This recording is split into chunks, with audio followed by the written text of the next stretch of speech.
নমস্কার সকল ইউটিউব বন্ধুদের জানাই আমার ভালোবাসা অভিনন্দন।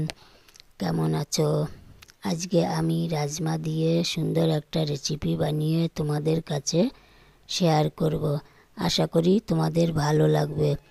আমি 500 গ্রামের প্যাকেটের থেকে 200 গ্রাম মতো রাজমা জলে ভিজিয়ে রাখবো 12-13 ঘন্টা মতো। রাজমাটা বেশি সময় ধরে ভিজিয়ে রাখতে হয়, তা না হলে এটা নরম হয় না। তাই আমি 12-13 ঘন্টা ভিজিয়ে রেখেছি। ভালো করে ধুয়ে নেব। আমি একটা কুকারে দিয়ে 8-10টা সিটি মেরে নেব। একটু বেশি সিটি মারতে হবে যাতে রাজমাটা ভালোভাবে গলে যায়। বেশি সিটি না মারলে রাজমাটা ভালোভাবে গলবে না, শক্ত থেকে গেলে রান্না করলে ভালো লাগবে না। তাই একটু বেশি সিটি মেরে নেবে। নামিয়ে নেব। ঠান্ডা হলে খুলে নেব ঢাকনা। আমি একটা কড়াইতে কাস্তুরি মেথি আর কারি পাতা শুকনো আছে ভেজে তুলে নেব। আর গোটা গরম মশলা, জিরে, গোটা ধনিয়া, একটা শুকনো লঙ্কা, কয়েকটা গোলমরিচ ভেজে তুলে নেব।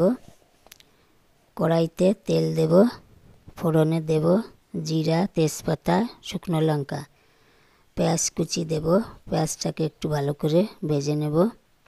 দিয়ে দেব টমেটো কুচি, দিয়ে দেব কাঁচা লঙ্কা বাটা, আদা বাটা, জিরা বাটা, লবণ দেব, হলুদ দেব, একটু মশলা ধোয়া জল দেব, দিয়ে দেব ধনিয়া বাটা। ভালোভাবে মশলাটাকে কষাতে থাকবো, ভেজে নেব ভালোভাবে। দিয়ে দেব কাঁচা ধনেপাতা, নাড়তে থাকবো যতক্ষণ না মশলা থেকে তেল ছেড়ে দিচ্ছে। মশলা থেকে তেল ছেড়ে দিয়েছে।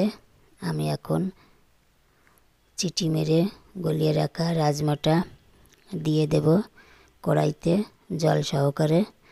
এটাকে জল সহকারেই দিতে হবে, জলটা ফেলে দেওয়া চলবে না। জলটাতেও অনেক উপকারে আছে, এই জন্য আমি জল সহকারে দেব।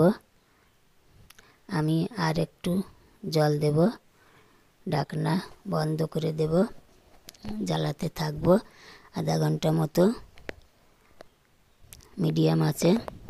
আধা ঘন্টা পরে ঢাকনা তুলে নেব। দিয়ে দেব ভেজে রাখা মেথি পাতা আর ভাজা গরম মশলা দিয়ে ভালো করে নাড়তে থাকবো। আমার রাজমা রান্না প্রায় হয়ে এসেছে। তোমরা চাইলে একটু ঘি দিতে পারো, আমি ঘিটা দেব না।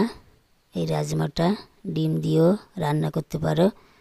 তোমরা চাইলে ডিমের আমলেট বানিয়ে রান্না করতে পারো, খেতে ভালো লাগবে, শরীরের জন্য উপকার হবে। আমি এখন একটা পাত্রে নামিয়ে নিয়ে ধনিয়া পাতা দিয়ে দেব উপর দিয়ে।